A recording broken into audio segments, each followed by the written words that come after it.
UFC 316 is in the books, and to quote Nate Diaz, I'm not surprised, motherfucker. That's not true. I'm surprised about one fight. But if you watch my pre-fight preview, whatever you want to call it for this, I got 4 out of 5 correct.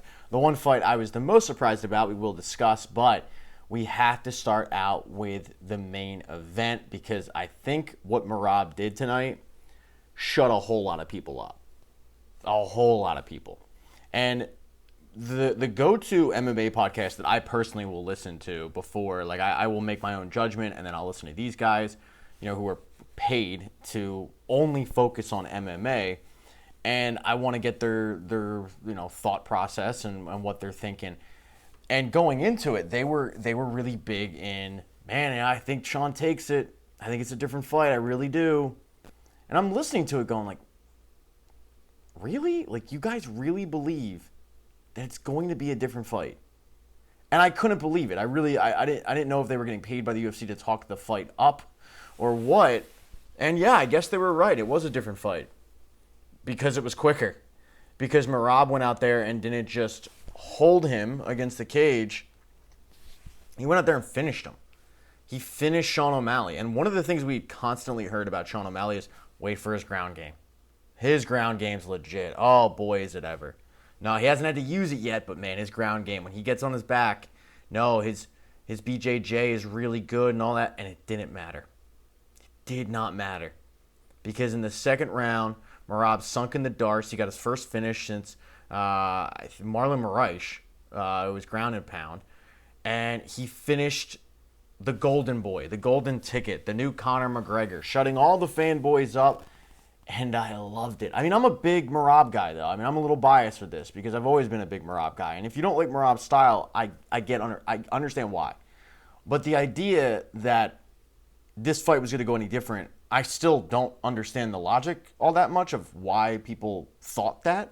Why all of a sudden Merab was going to be unable to do what he did in the first fight. But this is going to be interesting for both fighters because where do you go from here? Merab is close to cleaned out the division. Close to. He's going to fight Corey Sandhagen, but I think we all know how that fight goes. And I love Corey Sandhagen. But Corey Sandhagen, to me, is like the Tony Ferguson of 135. He's going to get close. And maybe one day he will hold an interim title, but he's probably never going to get that title. Because there's always going to be a guy or two ahead of him. And I think Corey Sandhagen is a really exciting fighter. But it seems like every time Corey Sandhagen gets into a position where he could be the next guy in charge or the next guy in line or whatever you want to call it, they find him a fight, he ends up losing, or they find a new guy to put in there. And this time he looks to be the number one guy. Because when you look at the top of the division at bantamweight, you're looking at Petr Yan, who Merab already beat.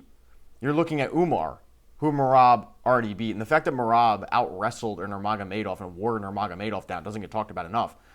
MMA media could not wait to crown Umar Nurmagomedov their champion. It was like set in stone. Oh, he's scared of Umar. Merab's scared of Umar. Merab wasn't scared of Umar. Merab wanted a rematch with Sean because he knew that Sean was A, an easier opponent, which he was, and B, he was going to get a bigger payday. Because now as the champion, he would get pay-per-view points, and who draws bigger? Sean O'Malley or Umar Nurmagomedov? It was just like the juice wasn't worth the squeeze, but fine. You want me to fight Umar? I'll fight Umar, and I'll maul him just like I've done with everybody else. And that's what he did. All right, so you're looking next. Well, Corey Sandhagen is the next guy. He's the one guy that Merab hasn't fought, but I don't see that fight going any different. So you're getting to a point where Merab is pretty close to clearing out this division because after that, Song Yadong, like Chito Vera, who's the next guy? Merab is a mauler. The nickname could not be any more apt for a fighter. And I just don't see any of these guys coming in and taking the belt off of them. Now, on the flip side, where does Sean O'Malley go? This fight didn't make any sense to me when it was announced, other than the fact that the UFC wanted an easy payday. To not give Sean O'Malley another fight was ridiculous. You could have made a 5-round co-main event.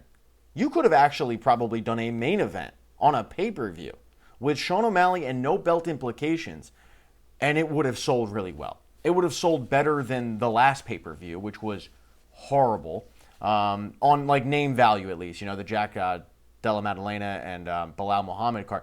It would have outsold that. If you had a number one contender fight between Sean O'Malley and Corey Sandhagen, that would have sold better than UFC 315. Guaranteed. But instead, the UFC pushes Sean in there, and it doesn't go any different. Sean ends up losing. And now Sean's at a point where no matter how much he does at 135, does it even matter? Because he's lost to Merab now twice, and it hasn't even been close either time. One time being finished. He's basically what Max Holloway was against Alexander Volkanovski. You're now just waiting for Merab to move a division or somehow lose the belt because you've been murked by this guy. So where does Sean go from here? I don't know. I can tell you right now, though, at 145, there's a lot better fights for Sean O'Malley. Hell of a lot more fights for Sean O'Malley. Interesting fights, because there's more strikers at 145. If you look at 145 and you want to throw Sean O'Malley in there against an Ilya, look, who is saying no to that super fight? Belt or no belt at 145, that is a super fight. That is going to do massive numbers. If you want to give him Max Holloway, if you want to give him Yair Rodriguez, you don't have to give Sean O'Malley a championship belt fight at 145 because he hasn't earned that at this point. You know, he's on a 2-fight losing streak, granted it's the same guy, but he hasn't earned it. But the UFC could capitalize on him moving up at 145, and that's what they should do. They should talk him into moving up. Because the reality is, if Merab is holding the belt at 135, there's no fight for Sean O'Malley. There's none. Is Sean O'Malley going to rematch Petr Yan? Like, I wish he would. I wish the UFC would have given him Petr Yan again. Because I think he lost that fight to Petr Yan. Give me 5 rounds of that fight. So now it's like, what do you do with Sean O'Malley now that you forced him into this? Forced is ridiculous. But you were so short-sighted. Hunter Campbell, and I don't even include Dana White, because if you watch that UFC documentary on Roku, it's pretty clear it's Hunter Campbell. Forcing this rematch that no one really wanted, now you've cooked one of your golden gooses in the division. Where if Sean O'Malley stays at 135, yeah, it's going to still draw. But will it draw better knowing full well that, okay, yeah, Petr Yan versus Sean O'Malley, I'm interested, but at the end of the day, Merab still has the belt, so it doesn't really matter now that he's lost twice. Or Sean O'Malley versus Yair Rodriguez, Sean O'Malley versus Ilia Topuria, Brian Ortega. Like, those fights, to me, are more interesting. The fact is, the UFC needs to get a win for this guy. Big time. And fast. So he's, you know, I barely heard the post-fight interview when he was leaving the bar that I watched it at, and I heard him say, like, he's going to regroup. Of course he's going to say that. Like, but he needs to go back to camp and do some soul-searching at this point. Because he's primarily relied on striking, and you factor in now that he has been training against Merab, training for a Merab wrestler for a year now, essentially. And this is what we saw. He's been practicing wrestling defense for over a year. A year, you know, if you want to include Aljo, probably over a year. This is what we saw. Not a good look. All right, Kayla Harrison versus Juliana Pena. Again, not really surprised at how that one went. I did think that if the fight got into later rounds, as I said in the pre-fight, it might benefit Juliana Pena because she is that dog. While the weight cut might, you know, have an effect in this one, because if you watch Kayla Harrison on the scale, it looked rough. She was sucked out. But doesn't matter. She goes out there and she finishes Juliana Pena in quick fashion. Got a Kimura locked in. And what I love about this fight so much, nothing against Juliana Pena, but I said it before, she's cringe. At this point, her desperation to fight Amanda Nunes is cringe. The fact that she's convincing people Amanda Nunes is scared of her after what we witnessed in Amanda Nunes' last fight, cringe.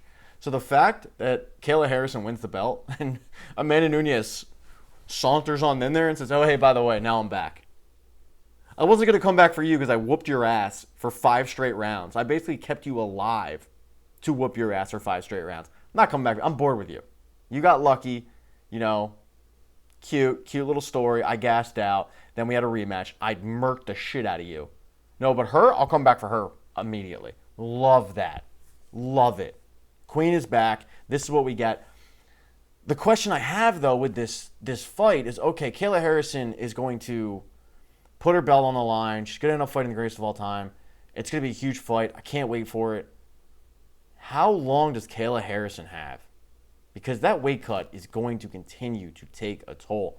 I saw an interview saying, she fought at like 180 fighting judo, like 170, 180. She walks around at 160. That's a massive weight cut. Massive. Eventually, she's going to get on that scale, and it's not going to go her way. So what happens? How long is she going to be here? Because the UFC got rid of the featherweight division for women. They didn't have any contenders. So what do you do now? Do you keep having her go after? Because how many times can she really do that to her body at this age? I don't know. I'm pumped for this fight no matter what. The Joe Pyfer-Kelvin Gastelum fight, okay, it was fine. But the big surprise of the night for me, and the one fight that I got wrong, dead wrong, was Patchy Mix versus Mario Batista. I think so many of us got jaded by the Mario Batista-Jose Aldo fight, and we just thought that was Mario Batista. We forgot, who he probably normally is. And that's, hey, hand up, that is me. I also probably overthought the Patchy Mix coming in, former champion of Bellator, blah, blah, blah. But Mario Batista, put it on him. I don't know where Patchy Mix goes from here, because this is a bad look. I mean, they were trying to build him up as, all right, if you win against Mario Batista, maybe you do hop the line. Maybe if you have a really convincing win, you hop the line. Now it's the exact opposite, where Mario Batista has put himself in position where he's probably one fight away from challenging Merab. Granted, getting murked by Merab, but challenging him nonetheless. I was dead wrong. Dead wrong on it. I put my hand up. Not a good look for former other organization champions coming in. Horiguchi, I believe, is set to fight coming up. I forget who. Hit casual alert in the comment section. But, you look at some of these guys that have come in recently and not fared well, and it just continues to prove why the UFC is the gold standard when it comes to mixed martial arts. And then Kevin Holland, I'll tell you, I'm not overly surprised at how the fight ended in terms of Kevin Holland getting the finish. I got to give this guy more credit in terms of the finishes. It's been a long time since Kevin Holland had knocked somebody out or TKO'd him or whatever. He's become a guy that's finishing people with submissions. And I think this is his three out of his last 4 wins have become via submission.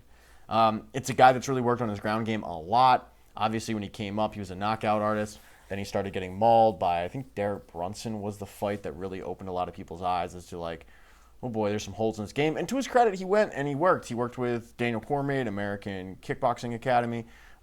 He's worked on that ground game. It still isn't perfect. I would love to see a Stephen Wonderboy Thompson rematch, because obviously Kevin Holland broke his hand in that fight in the first round, and it definitely altered his course. But yeah, I want to see more of Kevin Holland. The best part about Kevin Holland is you will see more of Kevin Holland, because unlike some of these guys, he fights. He's not Bo Nickel, who will take 8 months off. Kevin Holland will be back in 3 months. And since he actually finished this one fairly quickly, he might be back in 2 months. Kevin Holland is just game bred. He's just ready to go. Again, unlike fraud check Bo Nickel. So there you have it. There is your UFC 316 post-fight show-ish, whatever you want to call this. Let me check real quick, actually, what 317 is looking like. I always try to just keep this thing streamlined, and then Bing.com acts up. And I just got to the point where I had to stop it. Had to. UFC 317 later this month. We are headlined by Charles Oliveira versus Ilia Topuria. I see that's a fight that I like a lot. Now, look, it's for the vacant lightweight championship. Oh, okay. Fine. You didn't have to put the vacant. You could have just made this a fight. That's the one thing about the UFC I don't like anymore, is because of this ESPN deal, which thank God is ending, and hopefully they'll get a better one, but because of this ESPN deal, it's every pay-per-view has to have a belt attached, unless it's a Conor pay-per-view. And I don't think you need, I don't need a fake belt. I don't need a vacant lightweight championship, and then we unify it. Because I think we're seeing what happened with the heavyweight division. You had an interim in Tom Aspinall, and then he is the champion, but then you got John Jones, and it's a shit show. It's an absolute shit show. Then you've got Alexander Pantoja against Kai Kara France. Obviously, That fight on itself is probably not going to sell a lot of pay-per-views. So what do? They put it the co-main event. You could have, though. Like, I would have taken that over Bilal versus JDM. On paper. On paper, I would have taken it. But they probably won't have a lot of flyweights ever headline a card again, unless it's 301. Then you have Paulo Costa versus Roman Kopylov. Okay. I mean, that does nothing for me. Neither of these guys, I don't look at either of these guys as like contenders at 185, really. I mean, I guess Kopylov maybe, but that just seems like a filler fight. I think Paulo Costa's days are done as a true contender. Same thing with Justin Tafa versus Jonte. What's this dude's name? Jonte Denise. That's how bad the heavyweight division is. And the fact that this fight, I can tell you right now, I have not looked at this whole card. I have not. Once again, hand up. You can comment casual. But I guarantee this is a main card fight. This is what you're paying for. $80, you're paying $20 for that. And I will likely say the same thing when I do a pre-fight video in like 3 weeks. I guarantee if I scroll down, I'll find a better fight than this. Than two guys right here. And Jonte Denise versus Justin Tafa. 7-5 Justin Tafa. And they're on the card. They're on the main card. Why? Heavyweights. We don't stop. We don't need that. I mean, and the fact that they're in front of Moicano versus Dariush, like, get fucked. Hunter, come on.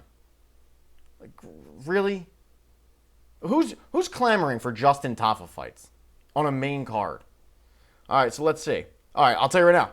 The headlining fight, the headlining prelim fight, I would put above this fight immediately. Manel Kape versus Brandon Royval. Give me that all day. Give me the flyweights. Flyweights rule. Like, they're awesome. They always put on exciting fights. I guarantee that fight will be better than the Justin Tafa fight. Anything else? I'll take Viviana Araujo versus Tracy Cortez. I'll take it. I'll take that over that. Yeah, okay. Jack Hermanson versus RoboCop, Gregor Rodriguez. Okay, I'll take that. Because at least Gregor Rodriguez could maybe eke his way into a title contention. But on the same flip side, you've already got the Kopylov fight, so you're not going to put two fights at 185. I get that, fine. So I just found two fights, essentially, that I would take over this horrible heavyweight fight. I'll do a pre-fight show. I'm probably not going to say much different when I do, though. Anyway, you guys know where the buttons are to subscribe, to like, to dislike, comment, all that good stuff. Subscribing would be really appreciated because I do need subscribers right now. I'll be frank with you. YouTube makes you have 1,000 subscribers. I don't have 1,000 subscribers. That's how you get paid. So I need those. But yeah, great slate of fights, all that good stuff. I don't know how to end these things, so I'm just going to push the button.